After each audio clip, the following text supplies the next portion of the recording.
अमेरिकी house of representatives की speaker Nancy Pelosi की ताइवान यात्रा को लेकर चीन बुरी तरह भड़क गया है। चीन इस यात्रा से पहले ही लगातार धमकी दे रहा था कि अगर पेलोसी ने ताइवान की यात्रा की तो अमेरिका इसके गंभीर नतीजे भुगतेगा। मगर पेलोसी पर चीन की धमकी का कोई फर्क नहीं पड़ा और वो मंगलवार रात ताइवान पहुंच गईं।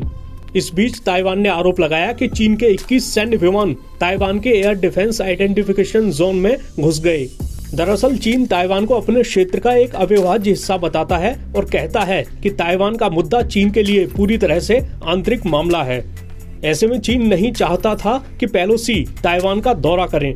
आपको बता दें कि पेलोसी ने ताइवान पहुंचकर वहां की राष्ट्रपति साई इंग वेन से मुलाकात की और कहा कि अमेरिका ने हमेशा ताइवान के साथ खड़े रहने का वादा किया है। पेलोसी ने अपनी ताइवान यात्रा को दोस्ती और सहयोग का प्रदर्शन बताया।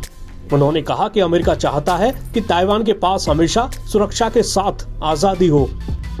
उधर चीन ने पेलोसी की यात्रा के विरोध में मंगलवार देर रात अमेरिकी राजदूत को तलब किया। चीन ने धमकी दी है कि वो चुप नहीं बैठेगा और पेलोसी की ताइवान यात्रा के नतीजे गंभीर होंगे। इस बीच ताइवान ने आरोप लगाया है कि चीनी मिलिट्री ड्रिल्स ने ताइवान के जल क्षेत्र का भी उल्लंघन किया है।